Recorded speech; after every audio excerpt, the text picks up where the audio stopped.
Alrighty. Hello everyone. Welcome back to the Diamond Core live stream.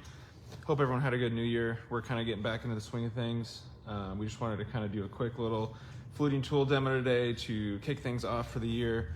It's probably the most questions we've got over the last few weeks. We got a lot of people asking for more videos on, you know, what carving tools make what grooves, and you want to see them all lined up. And so we're going to try and do that.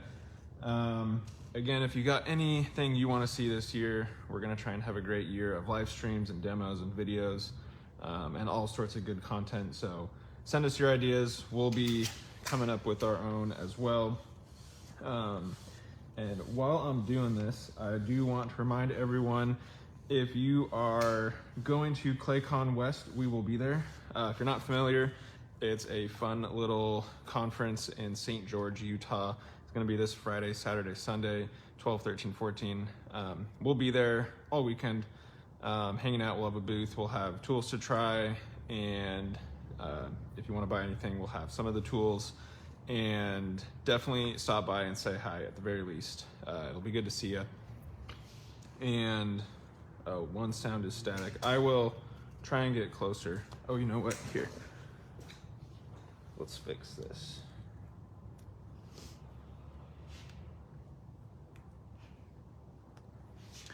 Maybe that's a little better.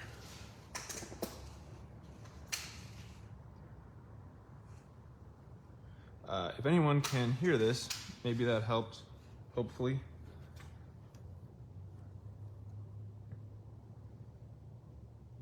Cool, okay. Glad we've solved that problem. All right, in case you didn't hear me, ClayCon West this weekend coming up. So Friday, Saturday, Sunday, we'll be in St. George, Utah. It's a great little show. They're gonna have some really cool artists doing all sorts of demos and presentations, and it's kind of like NCECA, but a little bit smaller, more intimate, just a better chance to kind of hang out and talk to everyone. It's a lot of fun. So if you're close by, you know, drive on up there, or, you know, fly if you want, but we'll be there. So hope to see you. All right, so I'm gonna go through the X tools 1 through 9, and just because we've been getting some people asking, you know, what are the differences in grooves, and I'll do a little up close, and you kind of want to see them like all in a row because it helps to look at them when they're all next to each other. So I'm going to go 1 through 9, and I'm going to do 3 like basically pulls of each tool, just so you can get an idea of what each tool will look like kind of next to each other, and it'll kind of help distinguish them a little bit. And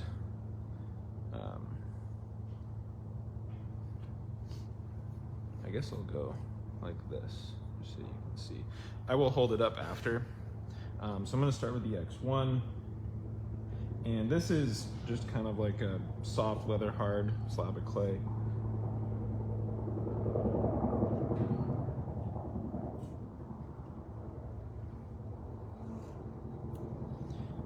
Just because it's on the softer side, I'm trying to make sure that the little piece doesn't stick.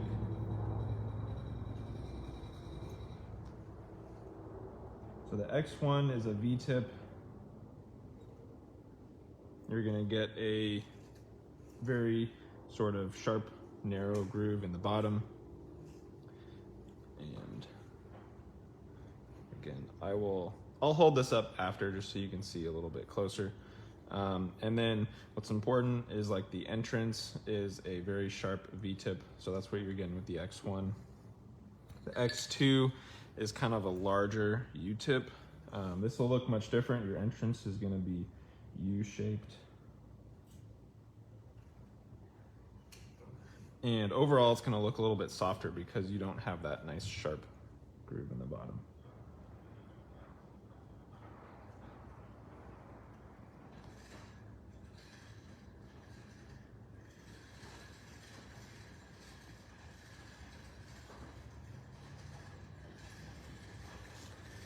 And so you can kind of tell the difference here. The entrance is a lot softer. It's like a bigger U compared to the V-tip. But what's important, and as with all the fluting tools, the sides of these grooves are very smooth. So it's very rounded it's the bottom of the groove that will make the difference. And so here your U-tip is gonna be nice and smooth. This is gonna be round. You know, when you compare that to the X3, so that bottom of the groove is gonna be a small little square. So when we pull this one through,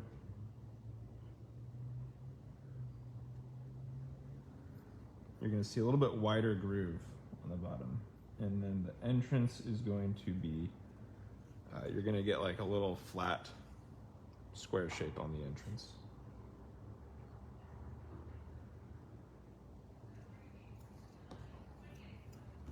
The 4 is very similar. It's a 1 millimeter square, so it'll look similar, just a little bit smaller.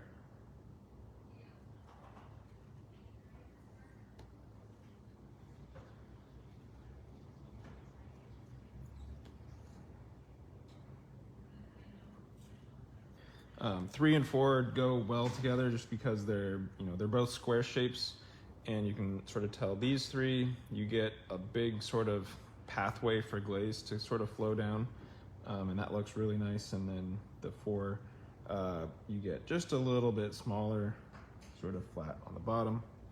So that's 1, 2, 3, 4. 5 is a 3 millimeter sort of U shape. So this, you're gonna see a little extra little ripple down in there, but it's gonna look softer again because there's no square shape.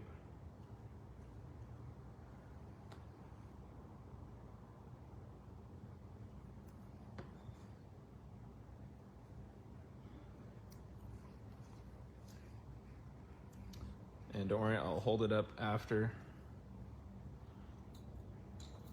Okay, 6.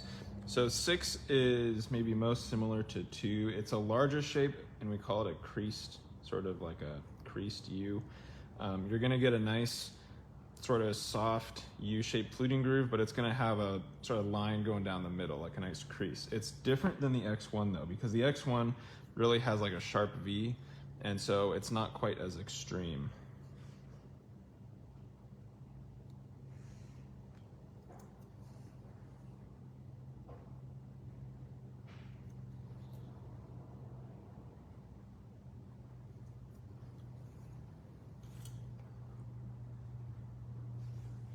Hopefully we'll have room here.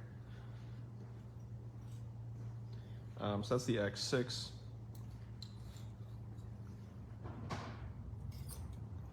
The 7, so the 7 is the largest square. It's got a big square groove. This, you'll see, makes a big, wide, sort of flat groove on the bottom.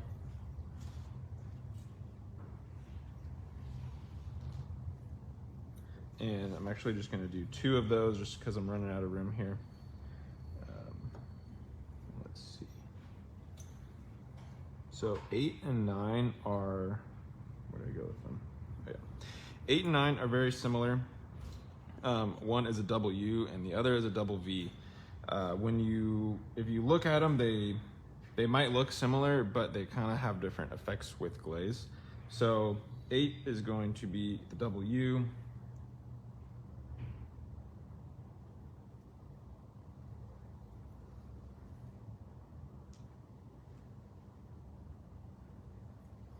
And when this one's done, what you end up with is it kind of looks like 2 very close together lines with a very thin, delicate sort of ridge right in the middle.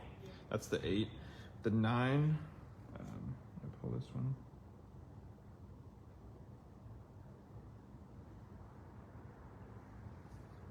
one. You get, again, 2 sort of thin lines, but the ridge in the middle is more like a larger bump. And so they're just a little bit different. It's something to be aware of. I'll pull this through the end here. I got a little doubled up there. So the 8 and 9 are similar. They're both gonna make kind of those 2 little shapes. I do have one example here. So this is actually glazed. I think I have, oh yeah. So this groove is the 9, and you can see when the glaze goes in there, you get 2 distinct lines right there and there with a ridge in the middle. over here is the 8.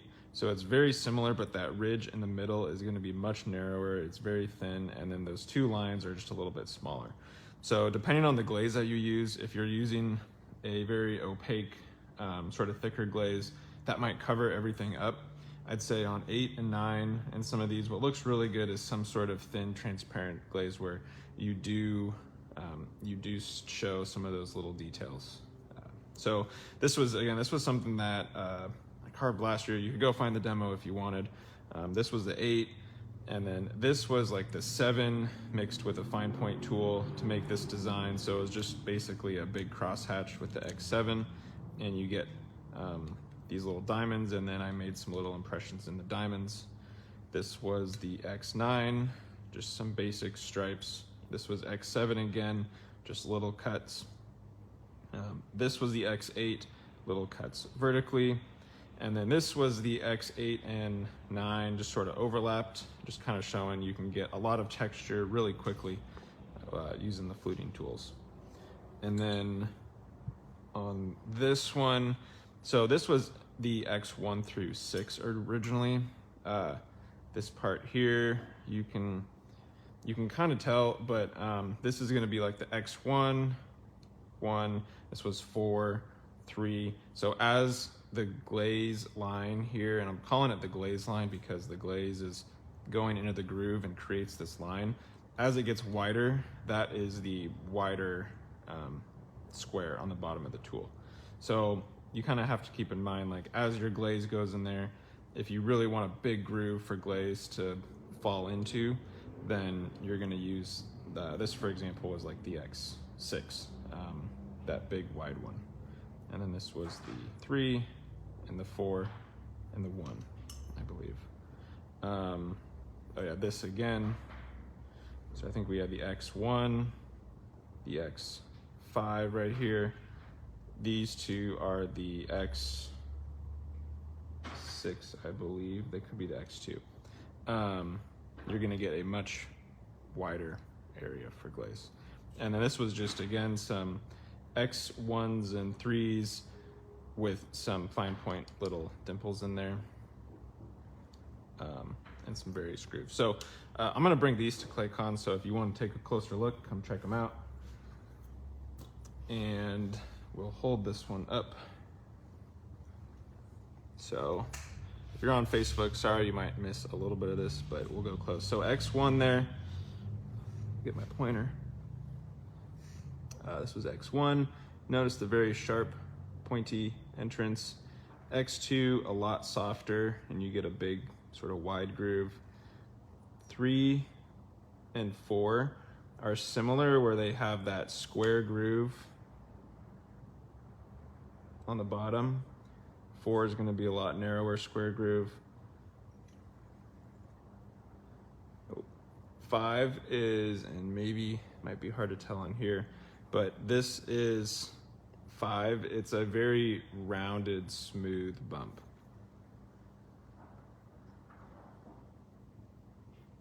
And then 6 is going to be much wider with a crease in the middle. 7, you're going to have that much larger square groove on the bottom. And then 8 and 9 there on the end. Might be a little hard to tell the difference, but 8 is first. You get those 2 really narrow, skinny lines. And then 9 is on the end with those 2 little V-tips.